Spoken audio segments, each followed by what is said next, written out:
Hello guys, this is your friend and we are back with a new fanfic.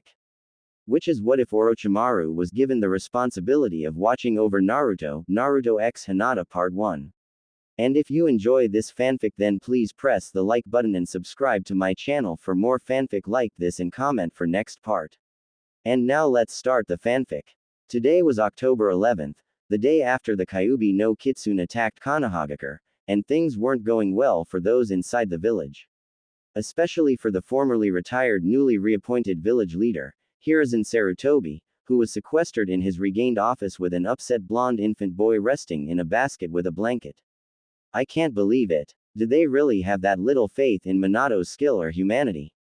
Is something wrong, sensei? An almost eerie but not unconcerned voice asked from behind him. Ah, Orochimaru, it's good you came by. The elder Hokage said as he opened the window and let his pale student inside, who was dressed as a normal Junin. And yes, something is indeed wrong. But first, do you think you can reach Jiraiya or Tsunade really soon? Orochimaru shook his head. Sorry. You know Jiraiya is too wrapped up in his spy network to just come here all of a sudden. And need I say anything about Tsunade? At least try. Tell them they've got a new responsibility that requires they return here ASAP. The snake Sanin sighed. I can try, but forgive me if I don't have the best confidence in what my teammates will do about it. But before I even try to, tell me what the new responsibility is first. Sarutobi nodded, knowing it would be pointless for Orochimaru to explain something to the others he himself didn't know anything about. Alright, you see that young boy? He pointed to the sleeping infant. Orochimaru nodded. That's Minato's son, Naruto. Naruto Namikaze. I'm assuming it means maelstrom, not fish paste cake, right? Correct. But he won't be called Namikaze. He'll have his mother's maiden name Uzumaki instead. Orochimaru blinked. What for? Well, in the last war, Minato killed off a large number of Iwa ninja as if it was nothing. And they're very angry at the humiliation they've received for it. If Iwa knew Minato had a living relative, they may seek out his blood and go to extreme measures for it. We can't afford to risk such an attack now or in the foreseeable future, so if his name is different neither him or the village will be in trouble for it. Sounds good on the surface, but are you gonna keep this a secret from everyone in Konoha too? Sarutobi nodded. Yes. People can't reveal a secret they don't know. So until he's the proper age, he and everyone else must remain ignorant of his heritage. Him too. Why? Orochimaru asked, not seeing the logic. Kids tend to brag about themselves or their families to sound important amongst other kids. If he's ignorant too then he can't draw too much attention to himself. Sarutobi explained. So Minato's son will have to live like a normal person. Who's going to raise him? Minato and Kushina listed Jiraiya and Tsunade as the child's godparents. Orochimaru looked surprised. Really? Why? Because they both knew and trusted your teammates Orochimaru. It wasn't personal. Oh, I know that. And I already have a godchild. Remember Daisuke Mitarashi? Orochimaru asked. Sarutobi nodded, having seen the pale Sanin being friends with the named Junin and his family. Sadly he and his wife died yesterday, but they entrusted me with caring for their daughter in such an event. That's good, and Minato thought Jiraiya and Tsunade would be good for Naruto. If you can ask them to come here that would be best. Orochimaru sighed. I can try sensei, but remember, I don't have confidence they'll cooperate. I'll be as quick as I can, but while I'm gone, can you watch over Anko-chan for me please? Sarutobi nodded, not seeing a problem with supervising a 6-year-old for a bit. He could make some ninjas watch over her as a D-rank mission if he needed to focus elsewhere. Orochimaru then left the building and then the village to find his teammates.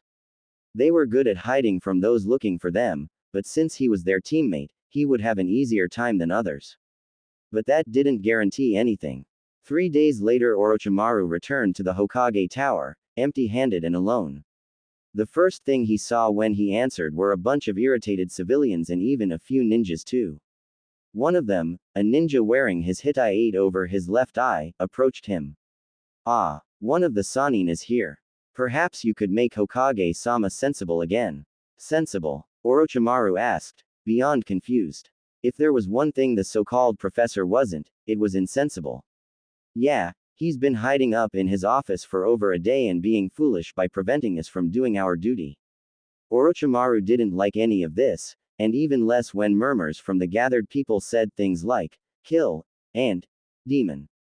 As far as he knew, the Kyuubi had already been taken care of, so what was all the commotion about? He didn't say anything, just walked past them. The group let him pass with pleasure, figuring he was going to take care of the problem himself. Orochimaru stopped in front of the door, well aware there had to be a seal to prevent entry. So he summoned a snake and had it slip into the vents that led into the room. Come in, Orochimaru. I'm glad you're back, Sarutobi called out after 3 minutes, knowing only one person would gain his attention with a snake that knew not to attack.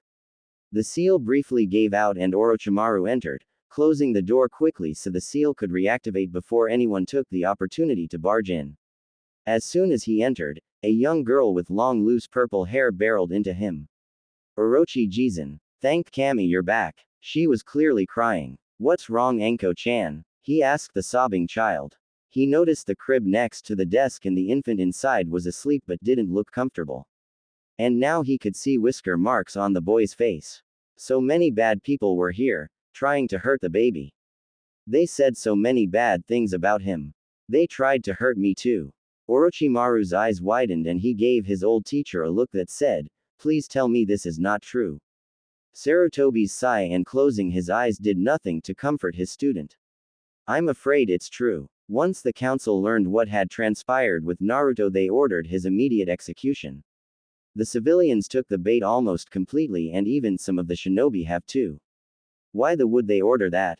Orochimaru all but shouted, momentarily forgetting he had a child beside him.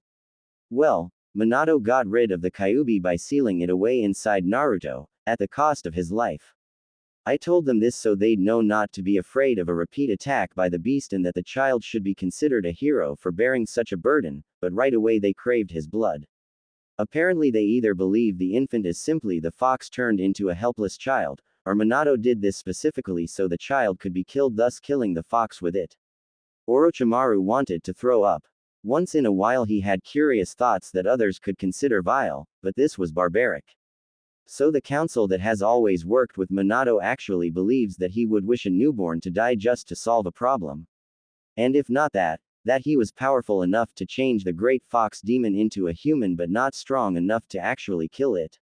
With all due respect, sensei, my snakes have eaten things smarter than that. I've tried telling them the same, but they just can't see any other possibility. A few ninja have already tried to kill him at their beckoning, one being Minato's own student, claiming that's what Minato would have done if the demon hadn't killed him. If this keeps up, my hair's going to go gray faster. I've kept him here since then, and Anko-chan's been adamant about protecting him too since she's been here. For the first time, Sarutobi smiled. You should be proud of her. She took a kunai to the shoulder to protect him. Orochimaru looked down at his godchild again and saw her tenderly touch her right shoulder. With the shirt in the way, he couldn't see the bandage around it, but didn't need to. He bent down and hugged his friend's daughter. Good girl, Anko-chan. And at least you didn't get hurt worse. Orochimaru, any news regarding Jiraiya and Tsunade? Sarutobi asked. The snake Sanin tore himself away from the little girl. Sadly no, sensei. I couldn't locate either. I checked all the nearest hot spring resorts, casinos and bars, but got nothing. I might have searched more, but my gut told me to get back here. And I'm glad I did. Sarutobi took a puff from his pipe. This is bad. If we can't get at least one of those two back here soon, Naruto might not last much longer. Then I'll take him in for now. Sarutobi blinked but didn't look surprised or objected. But don't you already have Anko-chan to watch over? And you were never officially declared a possible guardian for Naruto. If two Sanins aren't available, then who better than the one that is? Good point. The Sandame agreed. But still, won't having two children interfere with your work? Orochimaru tended to work with the ninja R&D division like the Naras and Akimichis when he wasn't on missions, hoping to find ways to give their shinobi advantages over others. By now some rather unscrupulous ideas and theories had come to mind for him and he was half willing to try them out to see if they could work. No more than one would. Besides, it won't be permanent. Tsunade may decide she's gone off on her own long enough soon and decide to settle down back here. And sooner or later Jiraiya has to come back to tell you the results of his snooping. I can watch him in the meantime. After all, I don't see anyone else volunteering that you know won't try to kill him. Sarutobi couldn't argue that point. Very well, Orochimaru. I'll allow you to be Naruto's guardian and caretaker until such time that his designated godparents can do the job instead. Also, I'm creating a few laws for Naruto's protection. No one will be allowed to talk about sealing away the Kyuubi or Naruto's connection to it. So none of the younger generation will be taught anything except that the Kyuubi was beaten by the Yondaime, with the exception of Anko-chan here for obvious reasons. This way, maybe he can live a normal life among his peers. That requires a lot of faith in the people of this village sensei. And if what I saw outside is any sign, this boy's still going to have a hard time fitting in. Especially if the parents tell their children to stay away from him. Orochimaru commented. We'll have to cross that bridge when we come to it and hope he can gain some friends that'll see him for him. Sarutobi said, not sounding as confident as he wanted to, which Orochimaru easily noticed. With nothing else to say, Orochimaru thanked his teacher, grabbed Naruto and Anko, and left the building through the window. No way he was going to walk through that crowd again holding the whiskered infant. He took the two to his small modest home and set up a futon and crib in his guest room. Sorry, but you two will have to share a room for a little bit. Anko nodded. That's okay, Orochi-jisen. I've been sleeping in the office with him and the old man since you left. You aren't going away again so soon, are you? Orochimaru shook his head. No, not until things here get settled for you two. I need to see just how many are going to try to hurt him, and you just because you know him. Again, protecting him was a very good thing to do. Anko smiled. He's cute, especially with those whiskers. I guess he is. I hope that's not the only reason you helped him. Anko shook her head. Nope. I thought he might be able to be that little brother I always wanted. And if he's staying here with me, he really is. Orochimaru smiled. I guess you're right. And as the big sister, you need to be there to keep him safe if someone tries that again. Try not to get yourself killed though, and get me if things get ugly. I sure hope this works out until those two get here. Orochimaru thought. 2 years have passed since Naruto was born, and they hadn't been pleasant years for him. Even though he was too young to ever remember all of this time, his foster family would never forget it. Everything that happened or almost happened to Naruto, they either softened or took in his place, and while it hurt, in a way it brought them all closer. Tsunade still had not come back to the village or been confirmed seen in that time. Jiraiya had come back a few times to make his reports but never stayed long enough to actually do anything about his responsibility to Naruto, even see him. At times Orochimaru seriously wondered if the peeping Tom was even aware of it or Naruto. Sarutobi told him otherwise though a few months ago. I managed to inform him about Minato's son being alive and reminded him of his duty. The Sandaime had explained to his one remaining student. He says he can't simply stop what he's doing since it would take too long to get restarted once he had free time again and he's onto something potentially vital to Konoha's safety. He doesn't like this, but feels it's best to just let things stay as they are for now.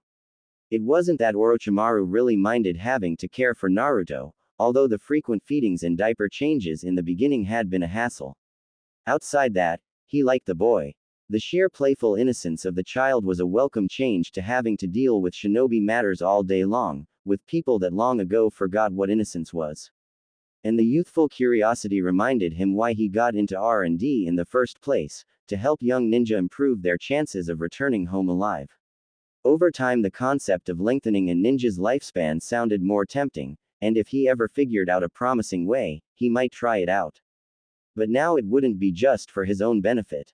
Naruto and Anko both helped the pale Sannin a lot in his personal life. Because of his snake-like appearance and albinoish complexion, Orochimaru never really had much of a social or romantic life. All of his friends were business friends he occasionally hung out with when off duty. Like his teammates or Anko's parents. So he had basically given up on love or having a family of his own long ago. Having Anko and Naruto around filled the void he figured he'd just tolerate for the rest of his life, and in a way he considered them the children he never had. Anko still called him Jisun, though and Naruto would too when he saw him. One time as a 1-year-old he hissed instead, making both Orochimaru and Anko laugh a lot. Anko missed her parents but liked her foster uncle and brother. She was aware him being with them wasn't intended to be permanent, but decided Naruto was going to be her brother no matter what.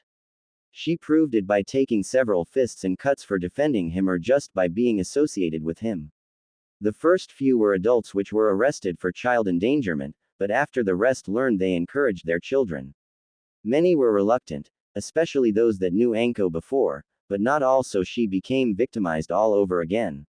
Her only response, better me than Otuto. Orochimaru was livid about all this.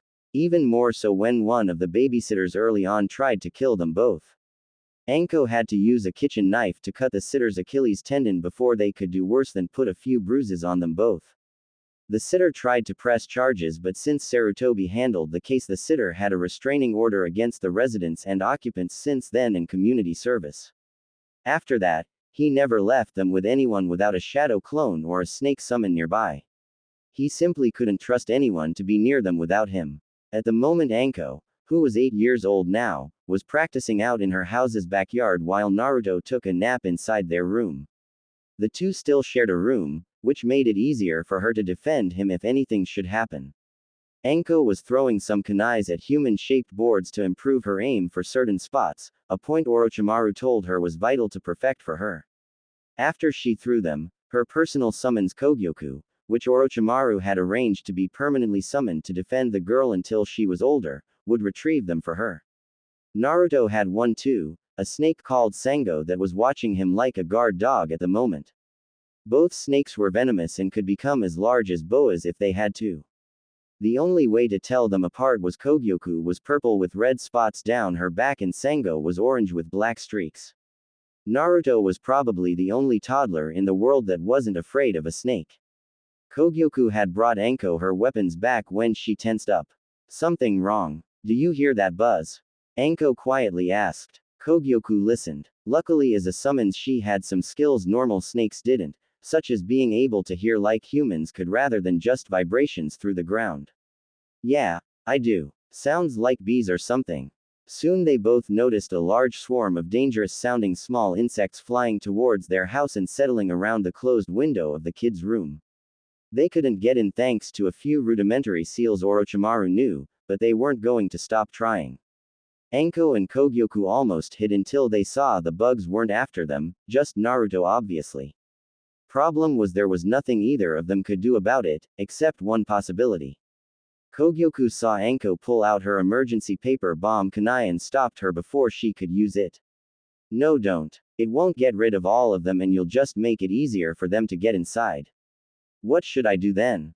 Before the purple snake could answer, a mysterious person dressed like an Anbu agent came up behind them and knocked Anko out.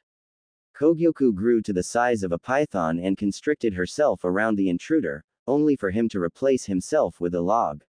With only one thing left to do, Kogyoku dragged Anko into a safe spot outside the house, got smaller, and darted to Orochimaru's office as fast as she could. Orochimaru, one of the heads of Konoha's R&D department, was going over some proposals for funds to explore researching new ideas and why they were advisable. Many were, but they had to be prioritized first. I've got requests for extra protein supplements to the Akamichis. Well, they may have to use their own funds if possible. This guy wants to see if one can find a way to siphon off another's chakra like a parasite, handy, but maybe risky. This guy wants to see what would happen if cells from someone with a Kekkei Genkai were introduced into the body of someone without one. I'm intrigued. And this guy, Amachi wants to try new terrain to test possible physical adaptability. Claims to be very promising. Before Orochimaru could make a decision on anything, Kogyoku came in through the air duct. Orochimaru-sama. Danger at the house. He took the snake into his hands and shushined away without a word. When he showed up in front he immediately rushed inside and heard hissing coming from the kid's room. He went in to see Naruto sleeping, ignorant of the trouble, but Sango was large and looking outside. Kogyoku left Orochimaru to go check on Anko. Sango, What happened? A large swarm of bugs, acting like they were on a mission, tried to get in. And some Anbu knocked Anko-chan out but got away before Kogyoku-ne-san could punish them. Sounds like an aberame, but why would they do this? They've never had a problem with us before. Apparently one does. The orange snake stated hastily. Orochimaru frowned. I'm bringing this up to the Hokage. Sarutobi knew what to expect when his pale student entered his office. Well, what happened now, Orochimaru? Sensei, things are getting out of hand. The clans are now starting to act out against Naruto. They've kept their distance, probably to avoid offending me, but now a confirmed attack from an aberame shows this situation isn't getting better. A confirmed attack? How many ninjas use insect swarms?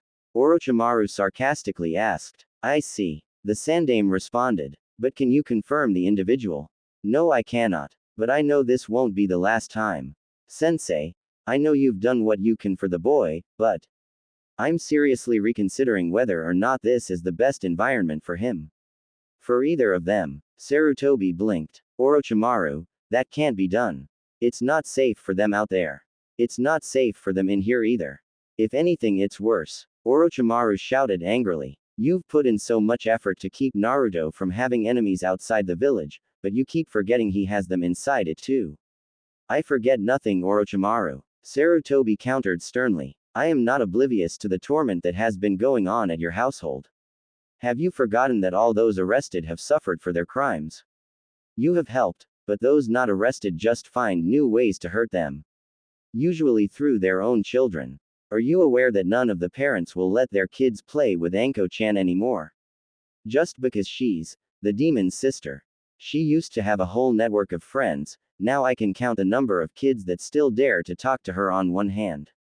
And do you honestly think Naruto will be in a better situation when he's older? Does this sound like a healthy environment for them? No, but I can't very well tell parents how to raise their children nor the children to disobey their parents. Orochimaru folded his arms. Not only that, but many of the merchants are trying things too.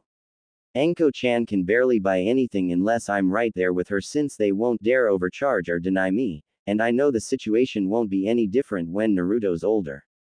You think it's good for them to be in a town that denies them fair prices or maybe the right to shop even if they can pay? Sarutobi didn't answer, mostly because he knew his student had more to say. Sensei, I've gone to a lot of trouble to ensure the safety of those two. I even have snakes around them 24/7, and I could only do that by giving Manda 4 living scarafuses, which I got thanks to your order. Sarutobi nodded in recollection. 4 Anbu were found guilty of trying to murder the 2 children by arson, and he allowed Orochimaru to execute the punishment.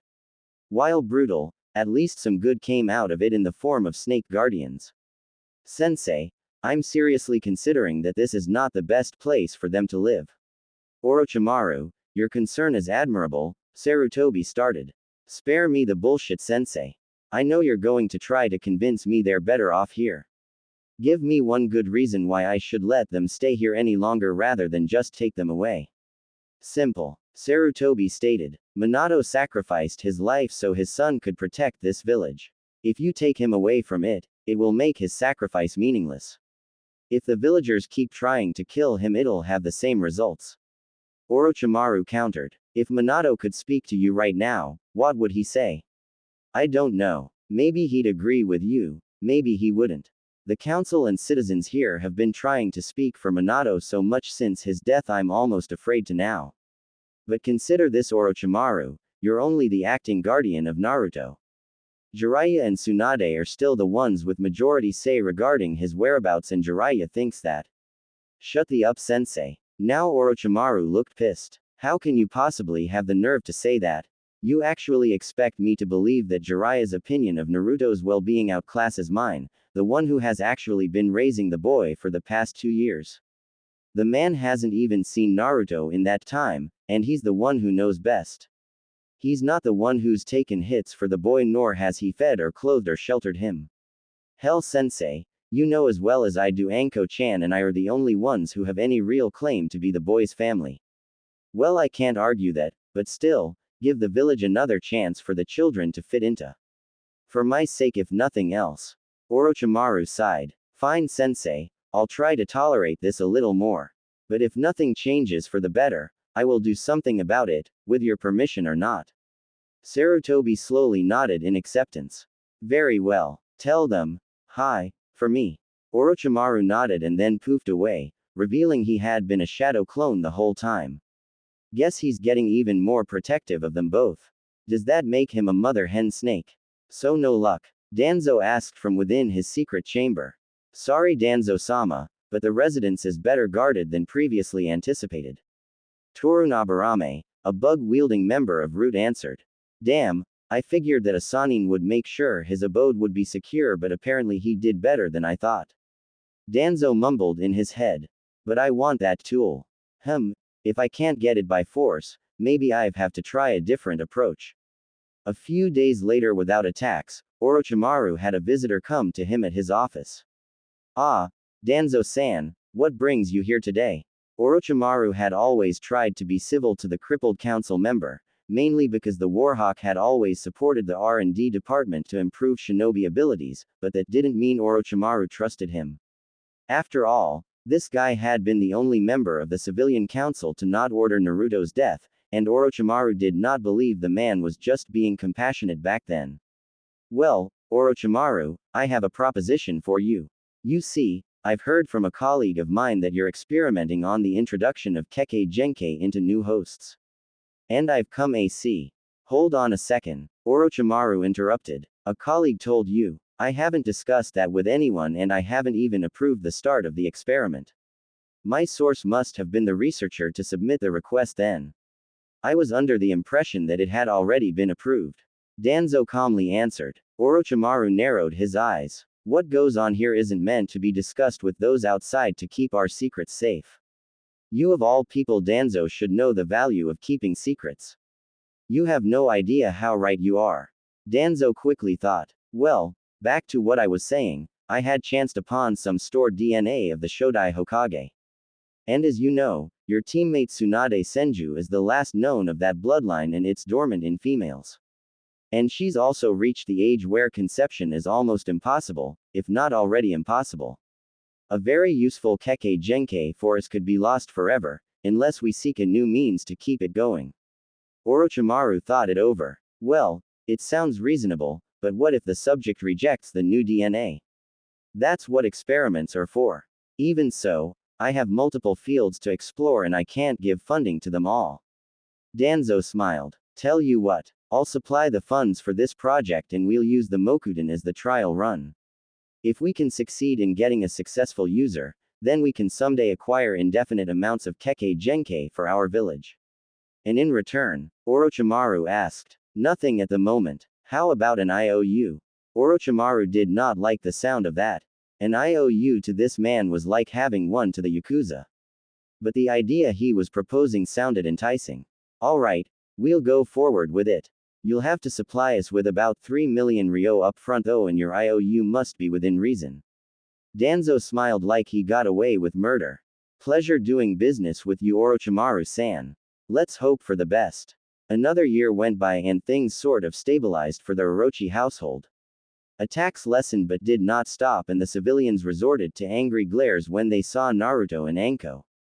Orochimaru had made it clear that any attacks would be returned just as badly to the attackers by himself personally, and Sarutobi said he had the rights to.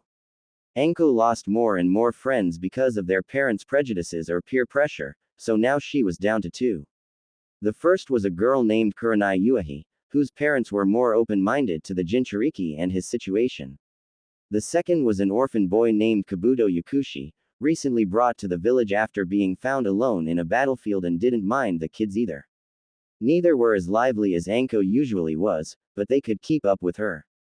Naruto himself didn't have too many friends. It was hard to when most parents didn't want to bring their children over. Generally speaking, if Naruto's secret didn't keep them away, his snake guardian scared them off without even trying. Sango didn't like that, but she was sworn to protect him so she couldn't just leave him vulnerable. And it got tougher after the insect attack, since Orochimaru wouldn't let anyone from a clan enter his house without his personal approval and presence. So in short, only the Yamanaka, Nara, and Akamichi clan heads had their children come over because they trusted the Yondaime's skills and hoped their kids wouldn't be afraid of snakes later on. The Hyuga would have if they were more open to mingle with others, and the Uchihas deemed the whole issue unworthy of significance, their words.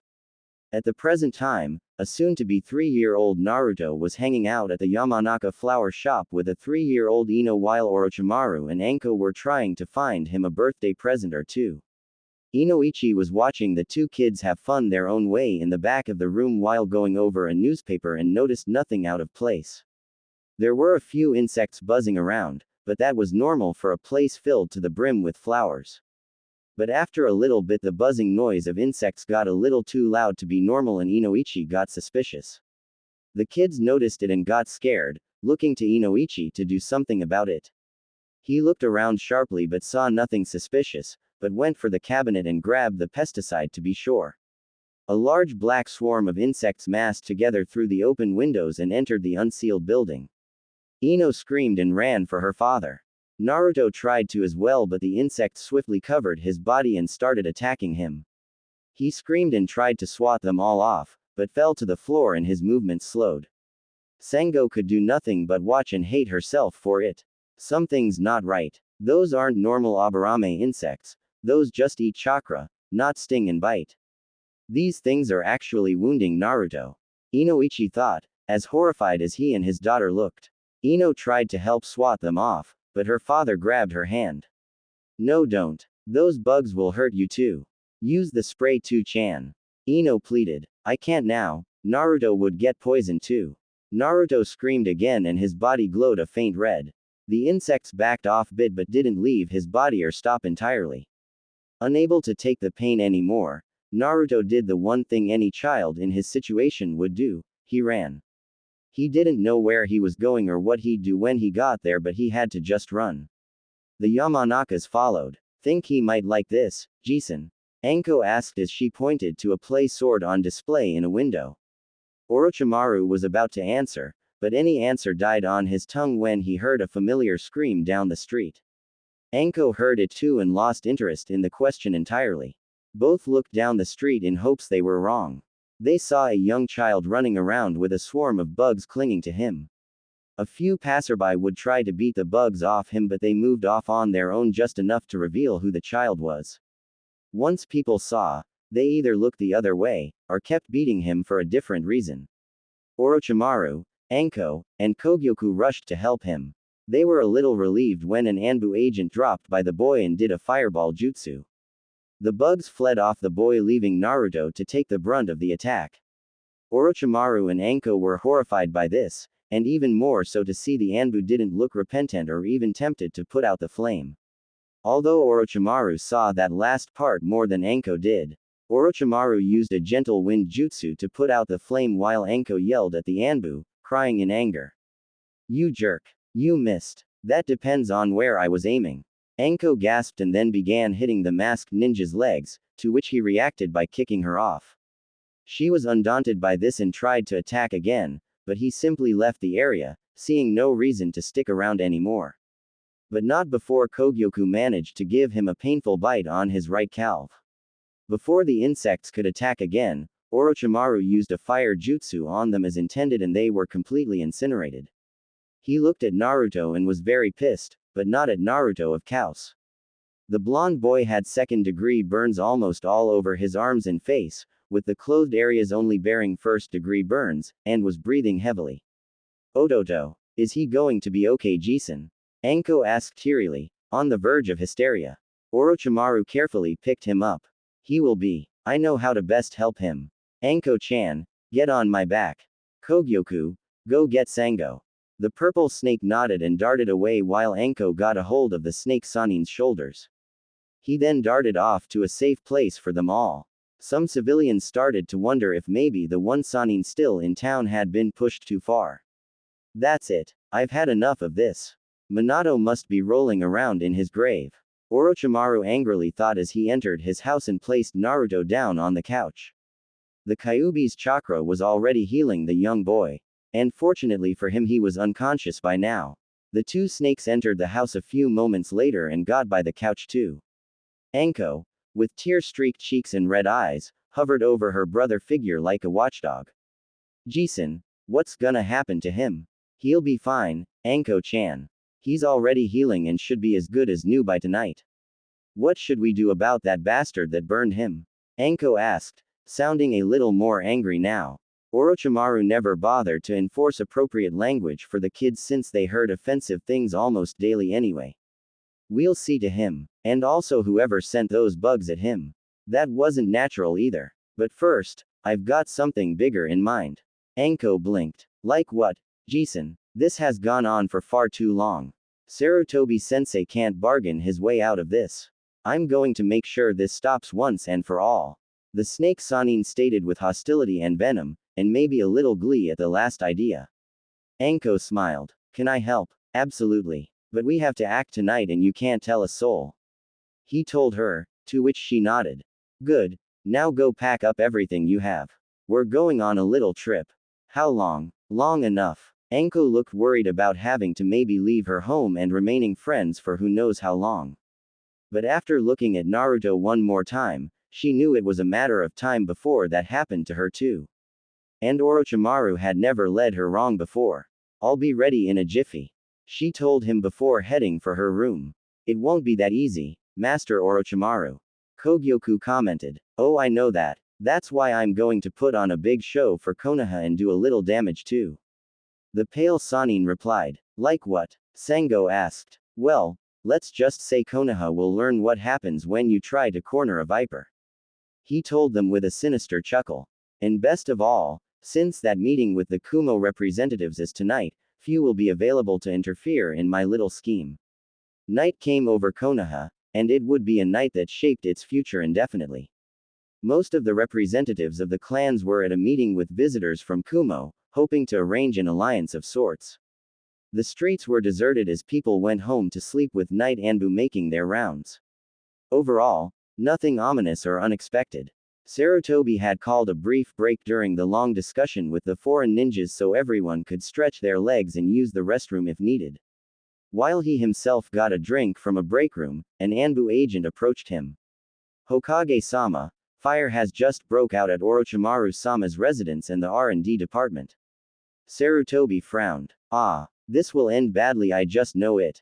Thanks for alerting me. Tell my advisors and the clan heads I'm going to personally check this matter out and no decisions are to be confirmed without my presence. Hopefully this won't take too long. The old man then got into his combat outform and headed for Orochimaru's house, hoping to settle his student before he acted rash. Not that it wouldn't be uncalled for, he admitted. Sarutobi arrived at the Orochi household to see it burning to the ground.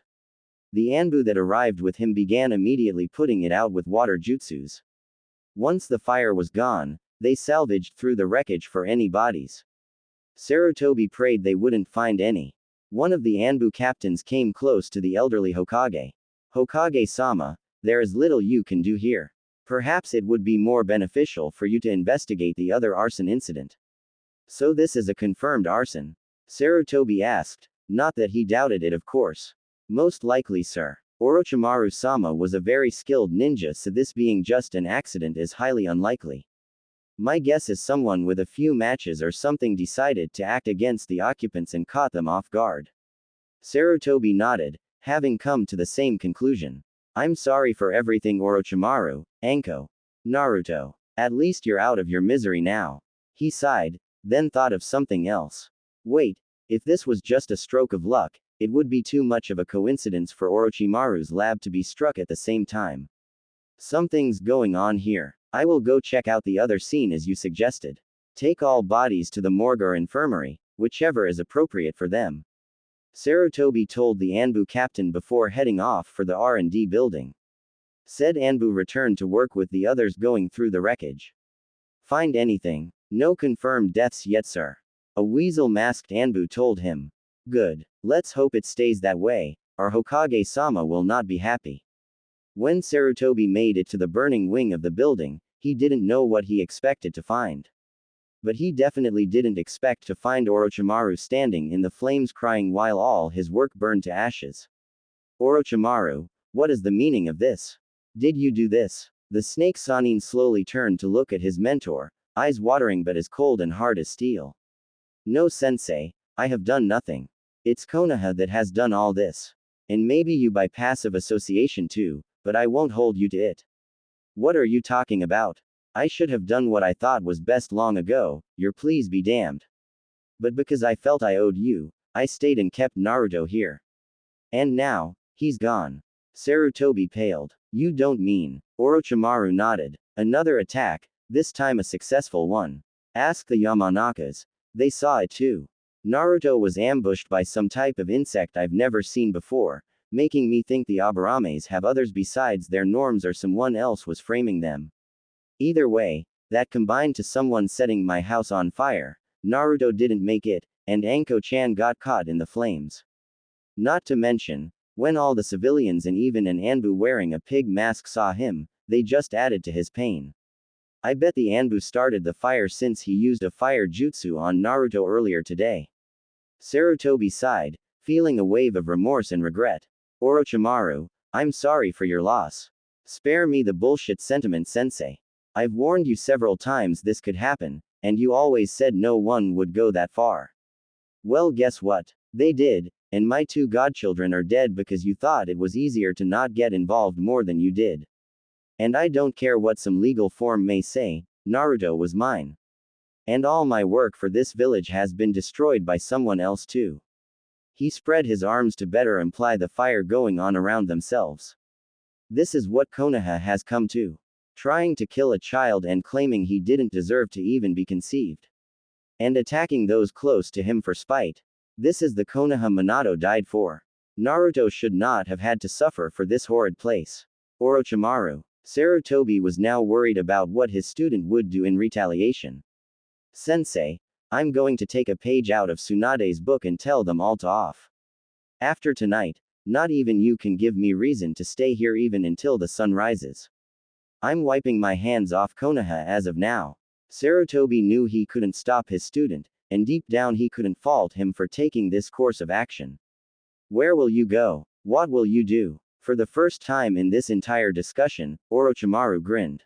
People can't tell a secret they don't know, sensei. If I don't know, I'll be forced to put you in the bingo book as a missing nin. Orochimaru scoffed. Like you did with Tsunade. The slug Sanin and her apprentice were probably the only registered ninja under Konoha that were not contained within the city and not classified as missing nin. Jiraiya wasn't classified that way because he was gone regularly for business in Tsunade's case, just leisure or apathy, maybe both, but she wasn't listed in the book. Tsunade is no threat to us. With you in this emotional state I can't promise anything. Sarutobi replied sternly. I will not ally myself with any enemy village sensei, but neither will I ally myself with this one anymore. So what are you going to do?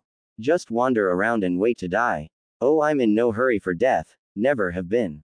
But I'll find something to do to occupy myself. But it's none of your business, sensei. Now if you'll excuse me, all getting a little too hot in here. Orochimaru said before shushing away. Sarutobi did the same and the building continued to burn until Anbu arrived to put it out.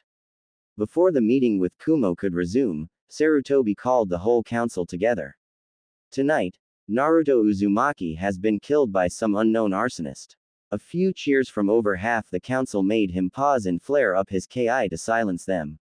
And because of that and the reaction I just witnessed, Orochimaru has cut all ties to the village. He can't do that. We need him here. A random civilian shouted. Sarutobi glared some more. Maybe you should have thought of that before encouraging all that mistreatment amongst the kids in his care. Both of them are dead now because of idiots like you all. Why the hell should he remain here to keep working for such a village? Would you? At least my child isn't a monster. Another random member commented, ignoring the Hokage's glare. Irregardless of how you all may see the situation, Orochimaru sees it as the final straw for his patience. He has no reason to help us anymore, and I probably wouldn't be surprised if he decided to do something drastic later on. Feel proud of yourselves, for you've helped us lose a valuable shinobi and possibly made several people you know targets of his wrath. And for what? Because you can't let go of a grudge no matter who the victim is.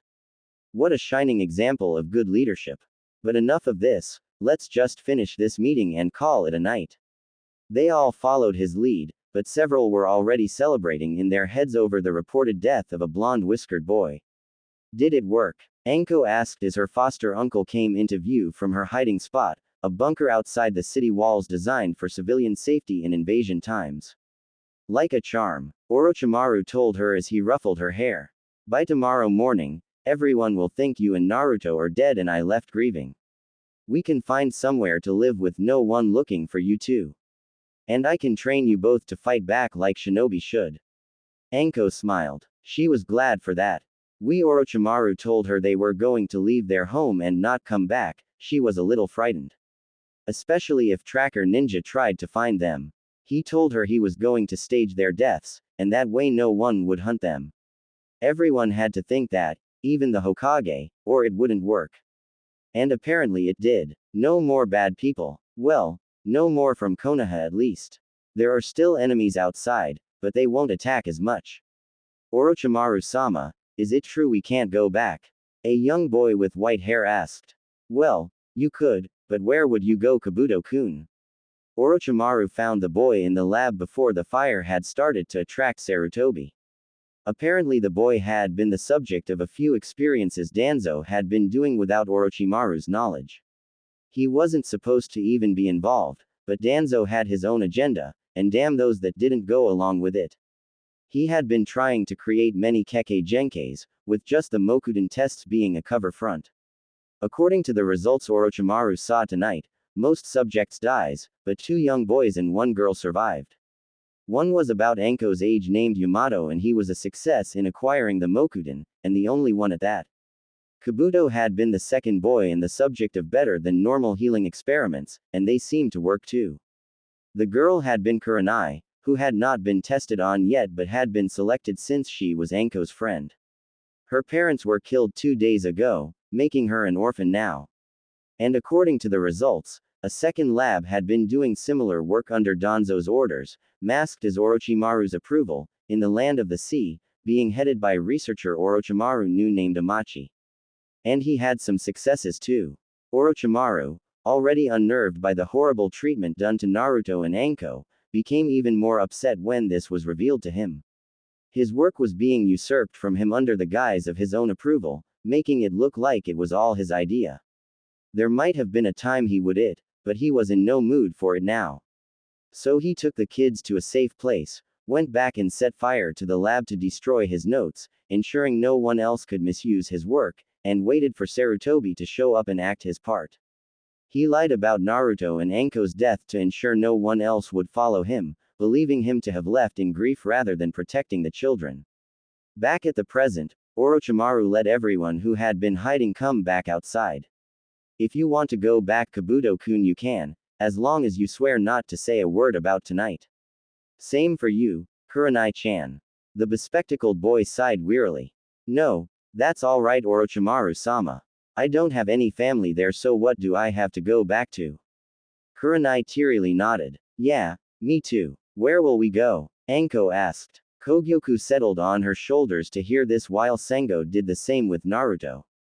Yamato looked at the snakes wide-eyed, afraid they would bite. First, we're going to settle some business in land of the sea with someone misusing my work. And then we'll go somewhere I know no one we can't trust will find us there. Where? Naruto asked. I'll tell you later. Not a good idea to say too much near here, and we should get out of here. Orochimaru answered. With no other words, he picked up Naruto and placed him on his back. Kogyoku got larger and let Anko and Kurenai ride her, with Sengo doing the same for Kabuto and Yamato. They started running or slithering away from Konoha, not sure when or if they'd ever see that village again. Orochimaru also created several shadow clones and had them run in several directions with extra summoned snakes to tag along, making it that much harder for anyone to find them. An hour later the kids had fallen asleep, and everyone on the move slowed down a little to not disturb them too much. Kogyoku stopped completely though, and turned her head around. Orochimaru, I smell someone coming up from behind. The pale Sannin placed Naruto on Sengo's back, getting ready to fight. He went off to get rid of this potential threat, only to find a Kumo Nin running towards Land of Lightning. He would have done nothing about it, except he saw the burlap bag the Kumo nin carried with something moving inside it trying to get out. Remembering the meeting that had been going on, he suspected something foul and intercepted the ninja. That had better not be what I think you have in there. None of your business, freak. The Kumo ninja told him bitterly. Orochimaru pulled out Kusanagi and stabbed the man before he could get away. He then took the bag and opened it to find a bruised and crying little girl with white eyes. So, did you decide on your own to kidnap a child, or were you ordered to? F you. The Kumo nin answered, coughing up some blood. Orochimaru kicked his head, snapping his neck, then held the crying hurt girl. Don't worry, you're safe now. I'm Orochimaru. What's your name? Hi, Hinata. Well, Hinata-chan, want me to have someone take you home? He asked, and got worried when she looked even more frightened and shook her head no fiercely. Why, what's wrong? Uri1T, there, is bad. Okawa-san was good, but now gone. Everyone else hate me. Don't wanna go back. Please don't make me. She broke down after that and wept into his chest. Orochimaru then noticed that some of the bruises weren't as fresh as others, meaning she had been hurt before the kidnapping. I can't believe it. It sounds like some of the Hyuga like to beat up their own rather than just Naruto. That place keeps getting worse and worse.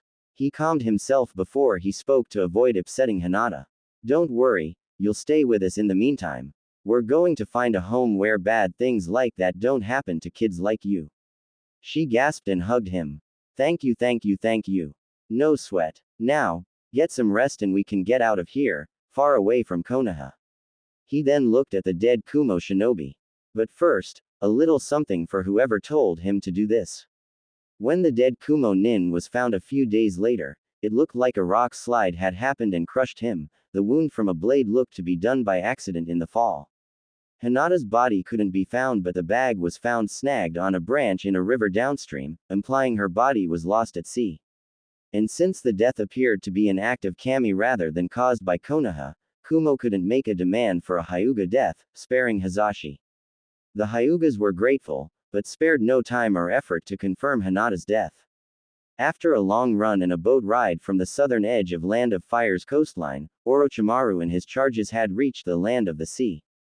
He himself had set up a lab there to attempt some things away from Konoha to ensure some secrets didn't leak out in case of spies, plus some direct access to aquatic resources helped. He hadn't been there in years, so another researcher named Amachi had been running it in the meanwhile. Is this where we're gonna stay, Jisen? Anko asked as she got out of the boat. Orochimaru shook his head. Can't. This would be one of the first places they'd check for me. We're here to see just what was done while I was away. Then we'll head for our new home. Where is that? Kurenai asked. I told you I'd tell you when we get there. Everyone got off the boat. Orochimaru and the two snakes led the 5 kids towards the hidden lab built by the shore, designed to look like a run-down building no one ever cared to renovate. At least on the surface, inside it was everything a laboratory was supposed to be. Orochimaru had made it that way himself, using the old, hiding in plain sight, principle to make it so unlikely to be bothered with. And even if someone did bother to try and sneak inside, there were workers already inside who could get rid of them. Orochimaru led everyone inside while carrying Hinata. The poor girl had barely walked at all since she came into his company, and he suspected it was more because of shock or fear than her injuries. She said even less too, but she at least smiled when everyone tried to lift her spirits. Orochimaru led them through the corridors into the building, a faint trail of light bulbs guiding him into the research center. None of the kids asked where they were going since he already explained it to them, but they started to feel something was wrong here. Orochimaru sensed nothing, well used to surroundings such as this from decades of ninjahood. He came to a closed door that wasn't locked, so he opened it and stepped inside. Right away he wished he hadn't done that, to spare the children from the sight of the room's contents if nothing else. There were large glass containers that looked like oversized test tubes lined against one side of the room, each but 2 with a person inside it. The ages and genders varied, and out of all of them only one container had a glowing light on it, indicating something unique but not immediately obvious. There was also a table with various pieces of lab equipment and papers spread about. It looked like someone here had been doing some rather unorthodox human experimenting here, something the kids weren't supposed to see. What is this place? Kurenai asked. This was a lab to see how we could improve our ninja's physical capabilities. Orochimaru answered. This wasn't what I was expecting though. Especially that, whatever that is. He then pointed to the glass tubes. Are they even alive? Yamato asked, having flashbacks to the experiments done on him for the past year and being the only one to walk away alive from it. Orochimaru carefully looked over each one. The one tank with the glowing light had a monitor that showed a faint heartbeat. He then noticed all the tanks had monitors too, but this one was the only one actually working. And judging by the size of the person inside, the test subject was a very young child, making the pale Sanin uneasy. This one is. I'm going to get her out of there. He checked everywhere for a latch of some kind, and found one near the top of the tank. He pulled it, and the liquid inside the container drained out, letting the captive inside sink to the bottom. Once it was drained, the glass casing opened up and Orochimaru pulled the small person out onto the floor. This test subject was indeed a young child, a girl close to Naruto and Hinata's age who couldn't possibly be more than half a year older at most. She had long purple hair and a pale complexion, but not albinoish like Orochimaru. She also didn't have any clothes on, so Orochimaru wrapped her in his jacket to keep her covered. In doing so, he saw a strange mark on her left shoulder that looked like 3 tomos inside a circle, resembling a seal of some sort. Is she okay? Naruto asked. I think, but I'm not sure. Somebody did something weird to her. Ah, Orochimaru-sama. Nice to have you drop by. A new voice said from a door to the left of the one everyone had entered from. Orochimaru turned to see a thin man with white hair and a long nose standing in a lab coat with his hands behind his back. Amachi, what have you been doing here? Orochimaru asked. Why, exactly what you ordered me to do. Trying to find new ways to enhance ninja physical skills and terrain adaptability. This is not what I had in mind. Orochimaru snapped, pointing to the glass tubes and the unconsciousness purple-haired girl. No, but it's even better. You see, I found a lost boy some time ago who has every unusual blood, with so much potential to be unleashed. Maybe even the first of a new Kekkei Genkai. Apparently he can actually shapeshift during times of bloodlust or stress, and to make it even better, with the right method, his blood can give those powers to others as well. Amachi told Orochimaru. Orochimaru admitted to himself the idea was an interesting one, but something about this bothered him. And you experimented on children too. How could you? Amachi shrugged. Well, in order for it to work, the blood must be injected into the jugular, and if the subject survives the transfer, a mark appears there. For children the survival rate appears to be the highest, so I had to work with young ones. But I've been running kind of low, so I'm glad you brought me some more. Now Orochimaru was mad. Don't even think about it. I'm trying to give these children a bright future, not one where others think less of them for whatever reason they have. Kogyoku and Sengo got in front of the kids defensively and became anaconda-sized. Amachi was unintimidated. Don't you think they'd be better off with the gift I can give them? Think about it. A secondary source of chakra if the primary one runs dangerously low. And if the user gets close to death, a second stage is activated and the user gets the ability to transform into a second form, useful for terrain handling and combat purposes. What ninja wouldn't want that? You can't force this onto kids that don't want it. The Sannin replied. The researcher shrugged. They're children. They don't know what they want. I don't think I can let you keep doing this, Amachi. Orochimaru stated as he pulled out some explosive tags. He didn't light them since that might put the children in danger, but he did show them off. Guess I'll have to show you how effective my work can be. Amachi said as he swiftly pulled out a syringe and threw it at the group. Before anyone could block it, the needle struck Anko in her jugular, making her scream. Anko-chan. Everyone yelled as Orochimaru pulled the syringe out. Anko kept yelling and squirming on the floor. It hurts. It hurts. The beginnings of the curse mark started to form around the puncture wound like a burn. While they were distracted with Anko's agony, Amachi took the opportunity to get several more syringes and hit all the remaining children in the jugular with great aim. All of them fell screaming and writhing as their blood burned internally. Kogyoku and Sengo wrapped around the long-nosed researcher and began constricting him tightly. Orochimaru stood in front of him. Why the hell did you do that? And while we're at it, how were you able to? Well, you needed to be convinced my work has value. As for how, well, I guess you and your snake friends were just too slow to do anything about it. Forgive us, Orochimaru-sama. We were more focused on Anko-chan than the others for that brief moment. Sengo said regretfully. I was at fault too for that. Amachi, tell me you have an antidote for this. Amachi tried to hold in a laugh but failed and laughed loudly. Now why the hell would I create an antidote for a power-up? What do you think I am? Stupid. Orochimaru was really disgusted with this man. Long ago, he thought he was rather insightful and quite possibly capable of opening new frontiers for Konoha's ninjas. Apparently that was true, but he used it for the wrong reasons. Had he been doing this to willing subjects or adults, Orochimaru might not have minded too much. In time he would have probably used this procedure to give the village's shinobi an extra edge against their enemies. But the Sannin had several children under his care and anybody who tried to hurt them was automatically an enemy. Kogyoku, Sengo, finish him off. The two snakes hissed happily and tightened their grip on him more and more until he was crushed thinner than a used-up toothpaste tube.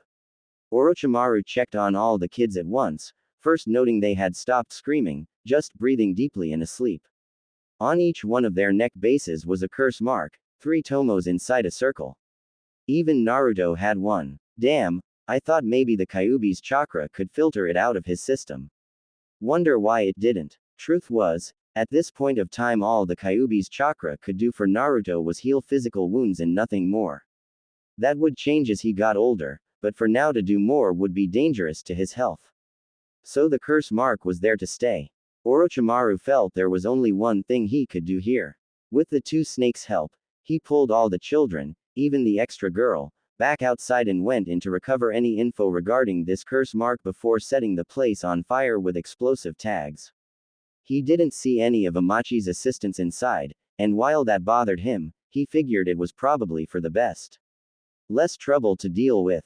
He then got them back on the boat and headed back for the mainland. Night came and Anko was the first to recover, sitting upright around a campfire. She looked around to see Orochimaru sitting on a log watching over them all with Kogyoku and Sengo, and also the new girl who seemed to be awake already. What happened, Jisen? It's a long story, Anko-chan. I'll tell you when the others wake up too so I don't have to repeat it. Orochimaru told her, then offered her a piece of dango he bought in the last town. Want some? She eagerly took it, but ate slowly. Hi, I'm Isaribi, the new girl said to Anko. Sorry you had to get the seal too. Seal? Anko asked. Then her eyes darted to the mark on the other purple-headed girl's shoulder. Anko tenderly touched her shoulder and felt the flesh was soft and painful to touch, making her pull her fingers back and wince. What happened to me? Orochimaru sighed. I'm sorry, Anko-chan, but that man gave you something bad and I don't know how to get rid of it. How bad? Bad enough that some people could call you a monster for it. Anko shrugged. They already do that. What else is new? Well, according to what I've been reading, this mark gives you a chakra boost when you run low, but it means you're more likely to act violently when that happens. And there's a second stage involved if you almost die, giving you the ability to transform into some kind of creature when you need to. Orochimaru explained. Anko blinked in surprise. And there's nothing you can do about it? He shook his head. Maybe I can get Jiraiya to seal its effects, but I haven't seen him in years so I can't promise that. Anko then looked over Naruto and the others, who started showing signs of waking up soon. Then I'll use it to defend my Otuto. If I'm stuck with this, might as well give it a good use. Anko-chan, I wouldn't. Orochimaru started to protest, then thought it over, and slowly nodded. If that's what you want. The others woke up and Orochimaru explained to them what happened and what they involuntarily acquired. Not surprisingly, they were unhappy, but they had the same thoughts about it as Anko did. Orochimaru hoped that they wouldn't come to regret this later on. About 3 weeks after leaving Konoha, Orochimaru had finally reached his destination, a hidden underground chamber in Land of Rice Paddies. In that time he had kept a careful eye on all the children with him, still upset at what had happened to them in Land of the Sea. The only reason it happened at all was because he hadn't been expecting it the first time and he was occupied the next time. Another reason might be that the syringes Amachi used were designed like Senbon needles more than standard syringes with automatic injection features built in, and he did always have great aim when it came to projectiles.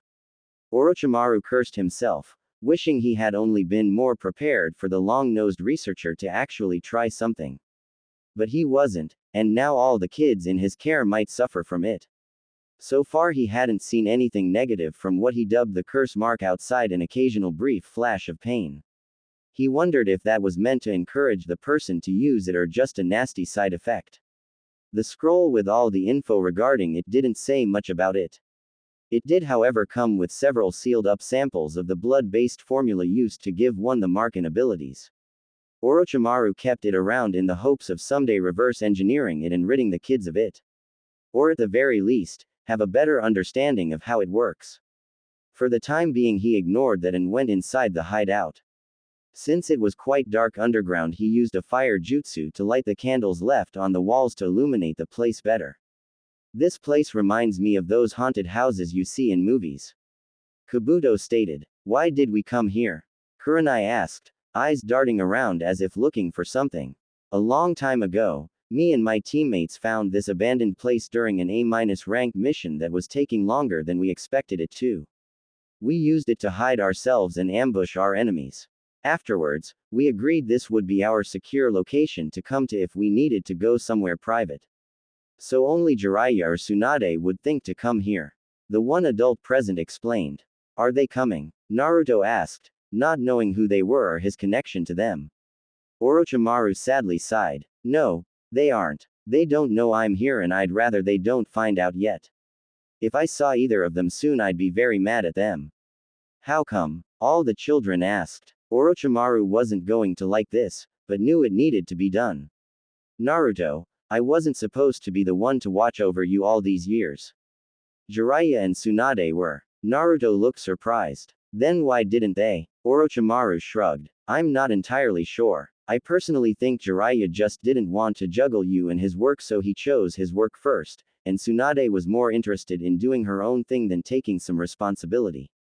If they have other reasons I'd love to hear them, but that's all I can assume for now. Several of the kids frowned at hearing this, but Naruto just hung his head. You okay, Naruto? Said Blonde lifted his head showing off a grin, with some small tears in the corners of his eyes.